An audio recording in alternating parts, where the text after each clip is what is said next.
ನಮಸ್ಕಾರ ವೀಕ್ಷಕರೇ. ಇವತ್ತು ನಮಗೆ ಒಂದು ವಿಶೇಷವಾದ ದಿವಸ. ಈ ಒಂದು ವಿಶೇಷ ದಿವಸದಂದು ಒಂದು ಸಂತೋಷವನ್ನು ನಿಮ್ಮ ಜೊತೆ ಹಂಚಿಕೊಳ್ಳುವಂತ ಈ ಒಂದು ವಿಡಿಯೋವನ್ನು ಮಾಡ್ತಾ ಇದ್ದೇನೆ. ವೀಕ್ಷಕರೇ, ಸಾಧಕರಿಗೆ ಸಲಾಂ. ಯೂಟ್ಯೂಬ್ ಚಾನಲ್ 1 ವರ್ಷವನ್ನು ಪೂರ್ಣಗೊಳಿಸಿದೆ.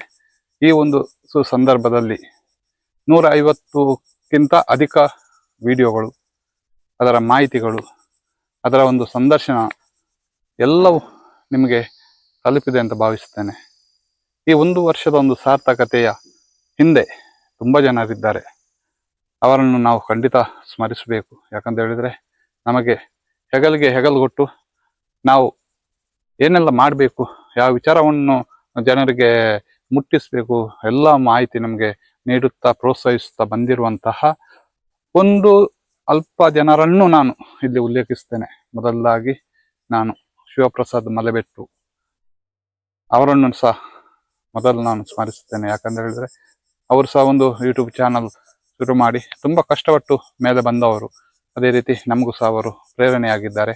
ಅವರನ್ನು ಸಹ ನಾವು ಈ ಒಂದು ಸಂದರ್ಭದಲ್ಲಿ ಸ್ಮರಿಸುತ್ತಾ, ಅದೇ ರೀತಿ ನಮಗೆ ಮತ್ತೋರ್ವ ಬೆನ್ನೆಲುಬಾಗಿ ನಿಂತವರು ಶ್ರೀಯುತ ಎಡ್ವರ್ಡ್ ರೆಬೆಲ್ಲೋ ತಾಕೋಡೆ ಅವರು.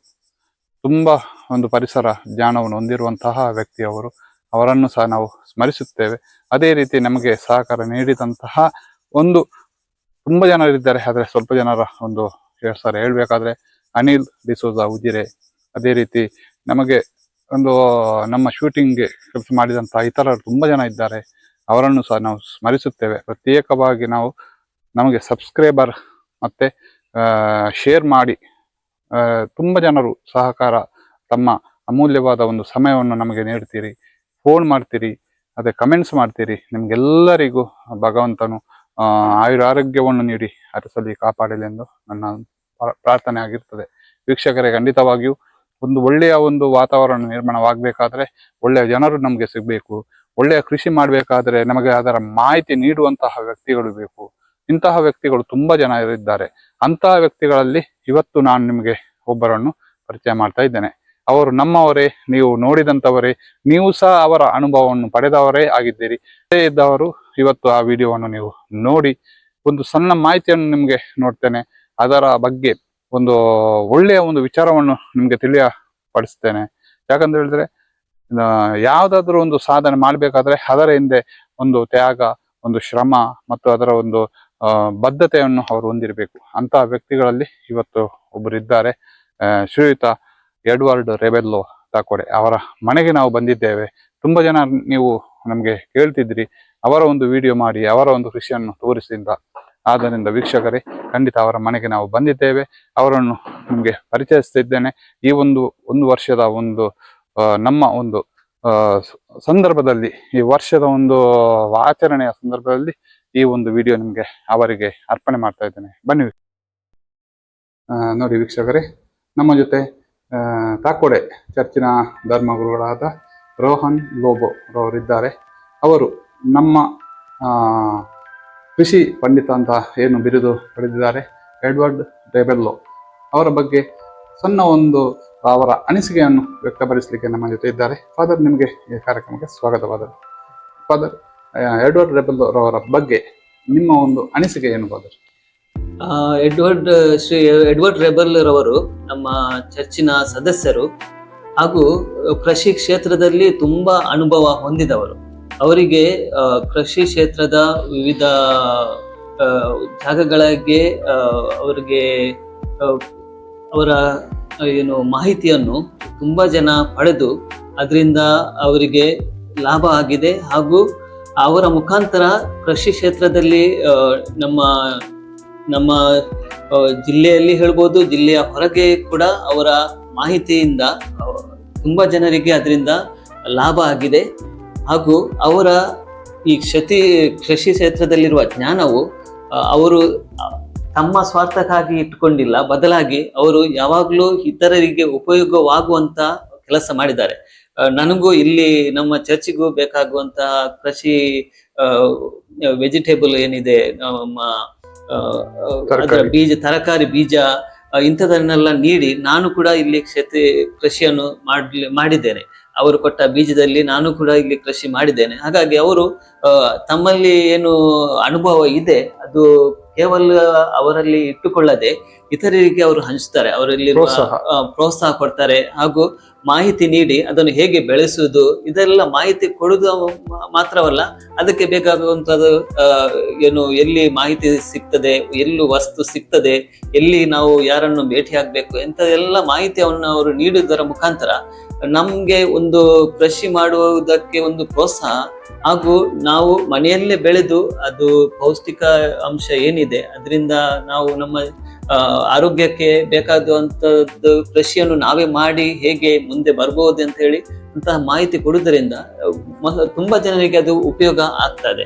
ಹಾಗಾಗಿ ನಮಗೂ ಕೂಡ ಈ ಮಾಹಿತಿ ಲಭಿಸಿದ್ರಿಂದ ನಮಗೂ ತುಂಬಾ ಉಪಯೋಗಕಾರಿ ಆಗಿದೆ. ನಾವು ಕೂಡ ಅವರಿಂದ ಇಲ್ಲಿ ಚರ್ಚಲ್ಲಿ ಕೂಡ ಮಾಹಿತಿ ಶಿಬಿರವನ್ನು ಹಮ್ಮಿಕೊಂಡಿದ್ದೆವು ಹಾಗೂ ನಮ್ಮ ಚರ್ಚಿನವರಿಗೂ ಕೂಡ ಅದರಿಂದ ತುಂಬಾ ಲಾಭ ಆಗಿದೆ ಹಾಗೂ ಅವರ ಕೊಟ್ಟ ಮಾಹಿತಿಯಿಂದ ತುಂಬಾ ಜನರು ಕೃಷಿ ಕ್ಷೇತ್ರದಲ್ಲಿ ಮುಂದೆ ಹೋಗಲು ಹಾಗೂ ಈ ಮಾಹಿತಿ ಪಡೆದ ಮುಖಾಂತರ ಅವರು ಕೃಷಿ ಕ್ಷೇತ್ರದಲ್ಲಿ ಹೊಸತನವನ್ನು ತರಲು ಅದಕ್ಕೆ ಬೇಕಾಗುವಂತ ಕೆಲವು ಹೊಸ ವಿಧಾನಗಳನ್ನು ಅನುಸರಿಸಲು ಇದರಿಂದ ಸಾಧ್ಯವಾಗಿದೆ. ಹಾಗಾಗಿ ಅವರಿಗೆ ಈಗ ಸ್ವಲ್ಪ ಏನು ಅವರ ಆರೋಗ್ಯದಲ್ಲಿ ಏರುಪೇರು ಆಗಿದ್ರು ಕೂಡ ಅವರು ಈ ಒಳ್ಳೆತನ ಮಾಡುವಂತ ಈ ಒಳ್ಳೆತನವನ್ನು ಅವರು ಬಿಡ್ಲಿಲ್ಲ. ಅವರು ಸ್ವಲ್ಪ ಸಮಯ ಆರೋಗ್ಯದಲ್ಲಿ ಇರ್ಲಿಲ್ಲ, ಆದ್ರೂ ಕೂಡ ಅವರು ಮಾಹಿತಿ ನೀಡುವಂತಹ ಒಂದು ಕೆಲಸವನ್ನು ಅವರು ಬಿಟ್ಟಿಲ್ಲ. ಈಗ ಅವರು ಸ್ವಲ್ಪ ಹುಷಾರಾಗಿ ಪುನಃ ಅದನ್ನು ಆರಂಭಿಸಿದ್ದಾರೆ ಹಾಗೂ ಬೇರೆ ಬೇರೆ ಜಾಗಕ್ಕೆ ಈಗಲೂ ಅವರು ಹೋಗ್ತಾ ಇದ್ದಾರೆ. ಅವರ ಈ ಒಳ್ಳೆತನಕ್ಕೆ ಖಂಡಿತವಾಗಿಯೂ ನಾವು ಮೆಚ್ಚಬೇಕು ಹಾಗೂ ಅವರ ಈ ಒಳ್ಳೆತನ ಇಂದು ಮುಂದುವರಿಯಲಿ ಎಂದು ನಾನು ಆಶಿಸುತ್ತೇನೆ ಹಾಗೂ ಅವರಿಗೆ ಒಳ್ಳೆಯದನ್ನು ಬಯಸುತ್ತೇನೆ. ಖಂಡಿತವಾದರೆ ಇಂಥ ಒಂದು ಕೃಷಿ ಚಟುವಟಿಕೆ ಮಾಡುವುದು ತುಂಬಾ ವಿರಳ ಈಗ ಎಲ್ಲ. ಇಂಥ ಒಂದು ಸಾಧನೆ ಮಾಡುವವರಿಗೆ ಇತರರಿಗೆ ನಿಮ್ಮ ಒಂದು ಮಾಹಿತಿ ಏನು ಕೊಡ್ತೀರಿ?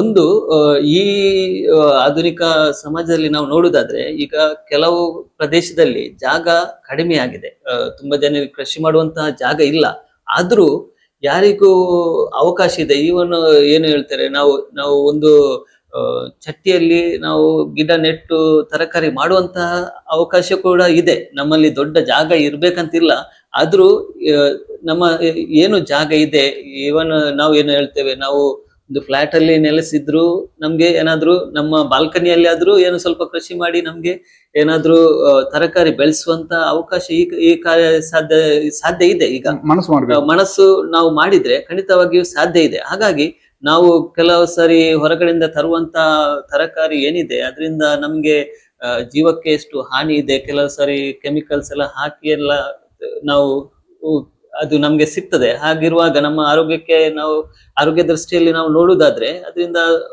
ಲಾಭ ಆಗುವುದಕ್ಕಿಂತ ನಷ್ಟ ಜಾಸ್ತಿ ಆಗುತ್ತೆ ನಮ್ಗೆ ಆರೋಗ್ಯದ ದೃಷ್ಟಿಯಲ್ಲಿ. ಅದಕ್ಕಾಗಿ ನಮ್ಮ ತರಕಾರಿಯನ್ನು ನಾವೇ ಬೆಳೆಸುವುದರಿಂದ ಇಂತಹ ಉಪಯುಕ್ತ ಮಾಹಿತಿಯನ್ನು ಇಂಥವರ ಮುಖಾಂತರ ನಾವು ಪಡೆದುಕೊಳ್ಳುವುದರಿಂದ ಖಂಡಿತವಾಗಿಯೂ ನಮ್ಗೆ ಇದರಿಂದ ಲಾಭ ಆಗುತ್ತೆ, ನಮ್ಮ ಆರೋಗ್ಯಕ್ಕೂ ಕೂಡ ಇದು ಒಳ್ಳೆಯದು. ಹಾಗಾಗಿ ಇಂಥ ಮಾಹಿತಿಯನ್ನು ಆದಷ್ಟು ನಾವು ನಮ್ಮ ಜೀವನದಲ್ಲಿ ಅಳವಡಿಸಿಕೊಂಡು ಅದನ್ನು ಇತರರಿಗೆ ಹೇಳುವುದರ ಮುಖಾಂತರ ನಾವು ಕೃಷಿ ಕ್ಷೇತ್ರದಲ್ಲಿ ನಾವು ಆರೋಗ್ಯಕರವಾಗಿ ಕೃಷಿ ಬೆಳೆಸಿ ಅದನ್ನು ನಮ್ಮ ಜೀವನದಲ್ಲಿ ಉಪಯೋಗಿಸಲು ಖಂಡಿತವಾಗಿಯೂ ಉಪಯುಕ್ತ. ಹಾಗಾಗಿ ನಾನು ಎಲ್ಲರಿಗೂ ಇದನ್ನೇ ಹೇಳೋದು, ನಮ್ಮ ತರಕಾರಿಯನ್ನು ನಾವೇ ಬೆಳೆಸಿ ನಮ್ಮ ಆರೋಗ್ಯದ ದೃಷ್ಟಿಯಲ್ಲಿ ನಾವು ಇತರರಿಗೆ ಅದು ಒಂದು ಮಾದರಿ ಆಗ್ಬೇಕೆಂದು ಹೇಳುವಂತ ಮಾತನ್ನು ಇಲ್ಲಿ ಹೇಳಲು ನಾನು ಬಯಸ್ತೇನೆ. ವಿಷಮುಕ್ತ ಆಹಾರ ನಾವು ಸೇವನೆ ಮಾಡುವ, ನಾವೇ ಬೆಳೆಸೋಣ ಅಂತ ಅಲ್ವಾ? ಖಂಡಿತವಾದ ಒಂದು ಒಳ್ಳೆ ಮಾಹಿತಿ ಅವರ ಬಗ್ಗೆ ನೀವು ಹಂಚಿಕೊಂಡ್ರಿ. ಖಂಡಿತ ಇಂಥ ಒಂದು ವ್ಯಕ್ತಿ ಈ ಒಂದು ಧರ್ಮ ಕೇಂದ್ರದಲ್ಲಿ, ತಾಕೋಡೆಯ ಧರ್ಮ ಕೇಂದ್ರದಲ್ಲಿ ಇನ್ನಷ್ಟು ಹುಟ್ಟಿ ಬರಲಿ, ಕೃಷಿ ಕ್ಷೇತ್ರದಲ್ಲಿ ಇನ್ನೂ ಸಹ ಅಭಿವೃದ್ಧಿ ಹೊಂದಲಿ ಏನು ಹೇಳ್ತಾ ಇತರವರು ಅವರಲ್ಲದೆ ನಮ್ಮ ತಾಕೋಡೆಯಲ್ಲಿ ಇತರರು ಇದ್ದಾರೆ ಕೃಷಿಯಲ್ಲಿ ಏನು ಮಾಹಿತಿ ನೀಡುವಂತವರು ಹಾಗೂ ಕೃಷಿಯಲ್ಲಿ ಅವಾರ್ಡ್ ಸಿಕ್ಕಿದವರು ಕೂಡ ಇಲ್ಲಿ ಇದ್ದಾರೆ, ಕೆಲವರು ಇದ್ದಾರೆ. ಅವರಿಂದ ಏನು ಎಡ್ವರ್ಡ್ ರೆಬೆಲ್ ಅವರಿಂದ ಏನು ಕಲಿತು ಅವರು ಕೂಡ ಸಾಧನೆ ಮಾಡಿ ಇದ್ದವರು ತುಂಬಾ ಮಂದಿ ಇದ್ದಾರೆ ಇಲ್ಲಿ ನಮ್ಮ ತಾಕೋಡಿಯಲ್ಲಿ. ಖಂಡಿತವಾಗಿ ಇಂಥ ವ್ಯಕ್ತಿಗಳಿಂದ ನಾವು ಪ್ರೋತ್ಸಾಹ ಪಡೆದು ಇದರಿಂದ ಲಾಭ ಪಡೆದುಕೊಂಡ್ರೆ, ಅಳವಡಿಸಿಕೊಂಡ್ರೆ ಖಂಡಿತವಾಗಿ ನಾವು ಕೃಷಿ ಕ್ಷೇತ್ರದಲ್ಲಿ ಮುಂದೆ ಬರಲು ಸಾಧ್ಯ ಇದೆ ಅಂತ ಹೇಳಲಿಕ್ಕೆ ನಾನು ಬಯಸುತ್ತೇನೆ. ಖಂಡಿತ ಇಂಥ ಒಳ್ಳೆ ಮಾತನ್ನು ಆಡಿ ಎಡ್ವರ್ಡ್ ರೆಬೆಲ್ ಬಗ್ಗೆ ಒಂದು ನಿಮ್ಮ ಅನಿಸಿಕೆಯನ್ನು ಹಂಚಿಕೊಂಡ್ರಿ. ಖಂಡಿತ ಸಾಧಕರಿಗೆ ಯೂಟ್ಯೂಬ್ ಚಾನಲ್ನ ಪರವಾಗಿ ಮತ್ತೆ ಎಲ್ಲ ವೀಕ್ಷಕರಿಗೆ ಮತ್ತು ನನ್ನ ಪರವಾಗಿ ನಿಮ್ಗೆ ಧನ್ಯವಾದ ಹೇಳ್ತೇವೆ. Thank you brother.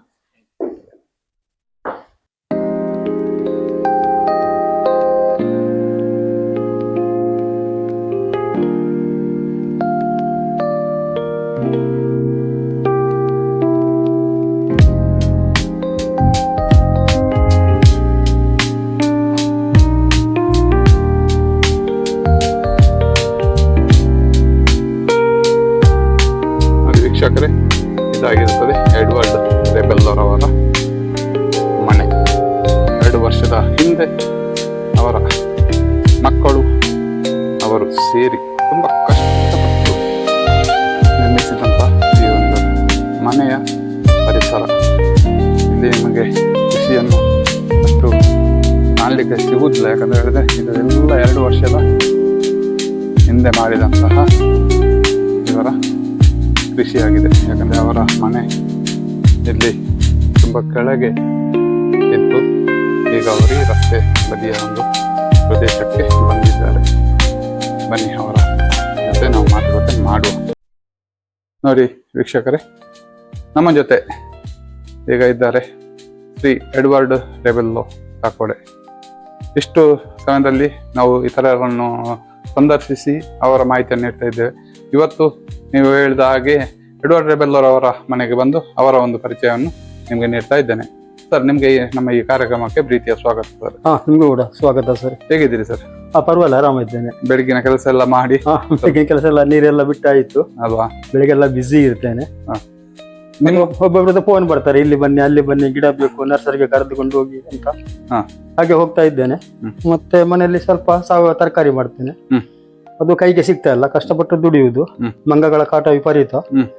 ಅದು ಕೂಡ ಸಾವಯವಲ್ಲಿ ಟೇಸ್ಟ್ ಅಂತ ನೋಡಿ ಕೆಲವರು ಬಂದೆಲ್ಲ ಕೊಂಡು ಹೋಗ್ತಾರೆ. ಈಗ ತಾನೇ ಕೆಲವರು ಬಂದು ನುಗ್ಗೆ ಗಿಡ ಎಲ್ಲ ಕೊಂಡೋದ್ರು. ಅದಕ್ಕೆ ಒಳ್ಳೆ ಗುಣಮಟ್ಟದ್ದು ಬಾಗಲಕೋಟೆ ತೋಟಗಾರಿಕಾ ಮಹಾ ವಿಶ್ವವಿದ್ಯಾಲಯದ ಬೀಜದಿಂದ ಸ್ವಲ್ಪ ಗಿಡ ಮಾಡಿದ್ದೆ. ಆನಂತರ ತಮಿಳ್ನಾಡಿದ್ದು PKM1 ಹಿರಿಯಕುಳಂ ಮುರಿಂಗಾನ್ ಅಂತ ಅದು ವೆರೈಟಿ ಸ್ವಲ್ಪ ಗಿಡ ಮಾಡಿದೆ. ಕೆಲವರೆಲ್ಲ ಬಂದು ಕೊಂಡು ಹೋಗ್ತೇವೆ.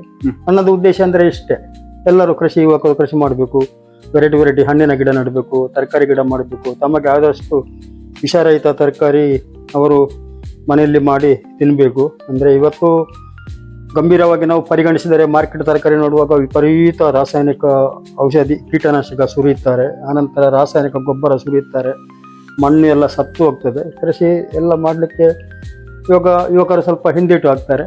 ಯಾಕೆ ಕಷ್ಟಪಟ್ಟು ದುಡಿಯಬೇಕು, ಇನ್ನು ಸ್ವಲ್ಪ ದುಡ್ಡು ಕೊಟ್ಟರೆ ಅಂಗಡಿಯಲ್ಲಿ ಬೇಕಾದಷ್ಟು ಕೊಂಡೋಗಿ ಸಿಗ್ತದಲ್ಲ ಅಂಥದ್ದೆಲ್ಲ ಮಾಡ್ತಾರೆ.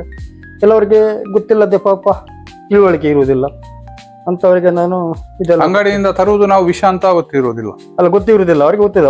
ಒಟ್ಟಾರೆ ಚಂದ ಕಾಣಬೇಕು, ನೋಡ್ಲಿಕ್ಕೆ ಹಸಿರಾಗಿ ಬಹಳ ಚಂದ ಕಾಣಬೇಕು. ಒಂದು ಕೂಡ ಹುಳ ಇರಬಾರದು, ಹುಳ ತಿನ್ನಬಾರದು. ಯಾಕಂದ್ರೆ ಹಾಲು ಸಹ ಬಿಳಿ ಇರ್ತದೆ, ವಿಷ ಸಹ ಬಿಳಿ ಇರ್ತದೆ. ಹೌದು, ಅದರ ವ್ಯತ್ಯಾಸವನ್ನು ತಿಳಿಯಾದಂತವರು ಬಹಳ ಕಷ್ಟಪಡ್ತಾರೆ, ಗೊತ್ತಾಗುದಿಲ್ಲ ಅವರಿಗೆ. ಯಾಕಂದ್ರೆ ಕೆಲವರಿಗೆ ಮಾರ್ಗದರ್ಶನ ಇರುವುದಿಲ್ಲ, ಕೆಲವರು ಕೃಷಿ ಸೆಮಿನಾರ್ಗಳಿಗೆಲ್ಲ ಹೋಗುದಿಲ್ಲ. ಅದೆಲ್ಲ ಯಾರಿಗೆ ಬೇಕಂತ ಹೇಳ್ತಾರೆ. ನಾವು ಹೇಳ್ಬೇಕಾದ್ರೆ ನಾನು ನಿಮ್ಮ ಎಂಟ್ರೆನ್ಸ್ ಅಲ್ಲಿಂದ ನಿಮ್ಮ ಮನೆ ಎಲ್ಲ ತೋರಿಸಿದೆ. ಈಗ ರೀಸೆಂಟ್ ಆಗಿ 2 ವರ್ಷ ಆಯ್ತು ಮನೆ ಕಟ್ಟಿ ಅಂತ. ಎಷ್ಟು ದೊಡ್ಡ ಮನೆ ಕಟ್ಟಿದ್ರಿ, ಸುಂದರವಾದ ಪರಿಸರ ಎಲ್ಲ ಉಂಟು. ಈಗ ವೀಕ್ಷಕರು ಎಲ್ಲ ಭಾವಿಸಿರಬಹುದು, ಇವರು ಎಡ್ವರ್ಡ್ ರೆಬೆಲ್ಲೋ ಒಂದು ಇಷ್ಟೆಲ್ಲ ಮಾಡಿ ದೊಡ್ಡ ಮನೆ ಕಟ್ಟಿದ್ದಾರೆ ಅಂತ. ಇದರ ಹಿಂದಿನ ಸತ್ಯತೆಯನ್ನು ನೀವು ಹೇಳಿ ಅಂತ. ಅಲ್ಲವಾ, ಸತ್ತೊಂದು ಮನೆ ಆಗ್ಬೇಕಂತ ಇತ್ತು. ಮನೆ ಎಲ್ಲ ಕಟ್ಲಿಕ್ಕೆ ನಾನು ಕಟ್ಲಿಲ್ಲ, ಅದು ಮಕ್ಕಳು ಕಟ್ಟಿದ್ದು. ಅದೇ ಹೇಳಿದ್ದು, ಅವರು ಹೇಳಿದ್ರು ನಮ್ಗೆ ದೊಡ್ಡ ಮನೆ ಆಗ್ಬೇಕು ಅಂತ. ಅವರ ಮಕ್ಕಳು ಕಟ್ಟಿ ನೀವು ಮಾಡಿ ಬರ್ರಿ ಅಂತ ಹೇಳಿದ್ದೆ. ಇದರಲ್ಲಿ ಎಡ್ವರ್ಡ್ ರೆಬೆಲ್ಲೋ ಮಾತ್ರ ಇಲ್ಲ. ಹೌದು, ನೀವು ಹಣ ಮಾಡ್ಲಿಲ್ಲ ಇಲ್ಲ ಅಲ್ವಾ? ಹೌದು, ಯಾಕಂದ್ರೆ ನಾನು ಸಮಾಜ ಸೇವೆಯಲ್ಲಿ ವೇಸ್ಟ್ ಮಾಡಿದ್ದೆ. ಯಾಕಂದ್ರೆ ವೀಕ್ಷಕರೇ, ಖಂಡಿತವಾಗಿ ಇಷ್ಟು ದೊಡ್ಡ ಒಂದು ಮನೆ ಕಟ್ಟಿದ್ದಾರೆ. ಇವರ ಒಂದು ಒಳ್ಳೆಯ ಇವರ ಒಂದು ಎಂತ ಸಮಾಜ ಸೇವೆಗಾಗಿ ಮಕ್ಕಳು ಒಳ್ಳೆಯ ಕೆಲಸದಲ್ಲಿದ್ದಾರೆ. ಒಬ್ರು ಗಂಡು ಮಕ್ಕಳು ಇಬ್ರು, ಒಬ್ರು ಬೆಂಗಳೂರಲ್ಲಿ ಒಳ್ಳೆ ಕಂಪನಿಯಲ್ಲಿ ಕೆಲಸಕ್ಕಿದ್ದಾರೆ, ಮತ್ತೊಬ್ರು ಗಲ್ಫ್ ಅಲ್ಲಿ ಇದ್ದಾರೆ. 2 ಜನ ಸಹ ಒಂದು ಪ್ಲಾನ್ ಮಾಡಿ ಇಂತಹ ಒಂದು ಜಾಗದಲ್ಲಿ ಒಂದು ಸುಂದರವಾದ ಮನೆಯನ್ನು ನಿರ್ಮಾಣ ಮಾಡಿದ್ದಾರೆ. ಇದು ಫಸ್ಟಿಗೆ ಕೃಷಿ ಮಾಧ್ಯಮ ಕೇಂದ್ರ ಧಾರವಾಡ ಇವರೊಂದು ಪುಸ್ತಕ ಪ್ರಕಟಣೆ ಮಾಡಿ ಗುಲ್ಬರ್ಗಾ ಕೃಷಿ ಸಾಹಿತ್ಯ ಸಮ್ಮೇಳನದಲ್ಲಿ ಕನ್ನಡ ಜಿಲ್ಲಾ ಸಾಹಿತ್ಯ ಸಮ್ಮೇಳನದಲ್ಲಿ ಬಿಡುಗಡೆ ಮಾಡಿದ್ರು. ಪುಸ್ತಕ ಬರೆದವರು ಕಾರಂತ ಪ್ಯಾರಾಜ ಇವರು ಬರೆದ್ರು. ಬಹಳ ಪುಸ್ತಕ ಚಂದ ಬರೆದಿದ್ದಾರೆ, ತುಂಬಾ ಡಿಮಾಂಡು. ನನಗೊಂದು 50 ಕಾಪಿ ಕೊಟ್ಟಿದೆ ಎಲ್ಲ ರೈತರಿಗೆ ಹಂಚಿ ಅಂತ. ಎಲ್ಲರಿಗೆ ಕೊಟ್ಟು ಒಂದು ಕಾಪಿ ಒಂದು ಉಳಿದಿದೆ. ಕಾಪಿ ಉಳಿದಿದೆ. ಹ. ಇದು ನೋಡಿ, ಇದರಲ್ಲಿ ಆದಂತ ಹಣ್ಣು ನೀವು ಇದು ಕಲರ್ ಅಂತ ಭಾವಿಸಬೇಡಿ. ಈ ಕಲರ್ದು ಹಣ್ಣನ್ನು ವಾಟರ್ ಆಪಲ್ ಗಿಡಗಳು ನನ್ನೊಂದು 12 ತಳಿಗಳು ಉಂಟು. ಹ. ಆದ್ರೆ ಹಣ್ಣು ಏನಂದ್ರೆ ವಿಶೇಷ ಏನಂದ್ರೆ ಒಂದು ಹಣ್ಣು ಕೂಡ ನಮಗೆ ಈಗ ಕೊಯ್ಲಿಕ್ಕೆ ಸಿಕ್ಕುದಿಲ್ಲ. ಎಲ್ಲ ಮಂಗಗಳಿಗೆ. ಎಲ್ಲ ಮಂಗಗಳಿಗೆ ಬಾಳ್ಗೆ. ನಮ್ಮ ಸಾಧಕರಿಗೆ ಸಲಾಂ ಯೂಟ್ಯೂಬ್ ಚಾನಲ್ ಶುರು ಮಾಡಿ 1 ವರ್ಷ ಆಯ್ತು. ಹ. ಈ 1 ವರ್ಷದ ಒಂದು ಸವಿ ನೆನಪಿಗಾಗಿ ನಿಮ್ಮ ಒಂದು ಸಂದರ್ಶನ ಮಾಡುವಂತ ಬಂದದ್ದು. ಬಹಳ ತುಂಬಾ ಸಂತೋಷದ ವಿಷಯ ಸರ್. ನೀವೇನ್ ಹೇಳಿಕೆ ಇಷ್ಟಪಡ್ತೀರಿ? ಅಲ್ಲ, ಒಂದು ಎಲೆ ಮರೆಯಲ್ಲಿದ್ದ ಕಾಯಿ ಅಂತ ಹೇಳ್ತಾರಲ್ಲ, ಹ್ಮ್. ಆ 1 ವರ್ಷದ ನಿಮ್ಮ ನೆನಪಿಗಾಗಿ ನನ್ನನ್ನು ನೀವು ಒಂದು ಗುರುತಿಸಿಕೊಂಡದ್ದು ತುಂಬಾ ನನಗೆ ಸಂತೋಷ ಆಯಿತು. ಅದಕ್ಕಾಗಿ ಇವತ್ತು ಇಲ್ಲಿ ನಾವು ಬಂದು ಆಯ್ತು, ಖಂಡಿತ. ಅದನಿಗೆ ನಿಮ್ಮ ಯೂಟ್ಯೂಬ್ ಸಾಧಕರಿಗೆ ಸಲಾಂ ಇದಕ್ಕೆ ನಾನು ಅಭಿನಂದನೆಗಳನ್ನು ಸಲ್ಲಿಸ್ತೇನೆ ಈ ಪ್ರಯುಕ್ತ. ಖಂಡಿತ, ಥ್ಯಾಂಕ್ ಯು ಸರ್. ವೆಲ್ಕಮ್. ವೀಕ್ಷಕರೇ, ಈ ಒಂದು ಸಣ್ಣ ಮಾಹಿತಿ ನಿಮ್ಗೆ ಇಷ್ಟ ಆದರೆ ಖಂಡಿತ ನಮ್ಮ ಚಾನಲ್ ಅನ್ನು ಸಬ್ಸ್ಕ್ರೈಬ್ ಮಾಡಿ, ಶೇರ್ ಮಾಡಿ. ಅದೇ ರೀತಿ ಎಡ್ವರ್ಡ್ ರೆಬೆಲ್ಲರ್ ಅವರಿಗೆ ಒಂದು ಒಳ್ಳೆಯ ಕಮೆಂಟ್ ಮಾಡಿ. ಯಾಕಂತ ಹೇಳಿದ್ರೆ ಅವರು ನಿಮಗೆ ನೀಡಿದಂತಹ ಒಂದು ಮಾಹಿತಿ ಇರ್ಬೋದು, ನಿಮಗೆ ಮಾಡಿದಂತಹ ಗೈಡ್ಲೈನ್ಸ್ ಆಗಿರ್ಬೋದು, ಅಥವಾ ಕೃಷಿಯ ಒಂದು ಸಹಕಾರ ಆಗಿರ್ಬೋದು, ಅಂತ ಒಂದು ಸಹಕಾರ ನಿಮಗೆ ಸಿಕ್ಕಿದ್ರೆ ಖಂಡಿತ ಅವರನ್ನು ಮರಿಬೇಡಿ. ಒಂದು ಒಳ್ಳೆಯ ಕಮೆಂಟ್ ಮಾಡಿ ಅವರಿಗೆ ಒಂದು ರಿಕ್ವೆಸ್ಟ್ ನೀವು ತಲುಪಿಸಿ. ಅದೇ ರೀತಿ ನಿಮ್ಗೆ ಅವರ ಕೃಷಿಯನ್ನು ಸ್ವಲ್ಪ ಇಲ್ಲಿದ್ದು ನಿಮ್ಗೆ ತೋರಿಸ್ಬೇಕಾದ್ರೆ ಅದು ಸಹ ನೀವು ಕಮೆಂಟ್ ಮಾಡಿ. ಅವರ ಕೃಷಿಯನ್ನು ಸಹ ನಿಮ್ಗೆ ತೋರಿಸ್ತೇನೆ. 2 ವರ್ಷದಿಂದ ಮಾಡಿದಂತ ಕೃಷಿ. ಯಾಕಂದ್ರೆ ಕೆಳಗೆ ನಮ್ಗೆ ಹೋಗ್ಲಿಕ್ಕೆ ಆಗ್ಲಿಕ್ಕಿಲ್ಲ, ತುಂಬಾ ಲೇಟ್ ಆಗ್ತದೆ, ದೂರ ಇದೆ ಅದು. ಇಲ್ಲಿ ಅವರ ಮನೆ ಪರಿಸರ ತುಂಬಾ ಮಾಡಿದ್ದಾರೆ, ಅದನ್ನು ತೋರಿಸ್ತೇನೆ ವೀಕ್ಷಕರೇ.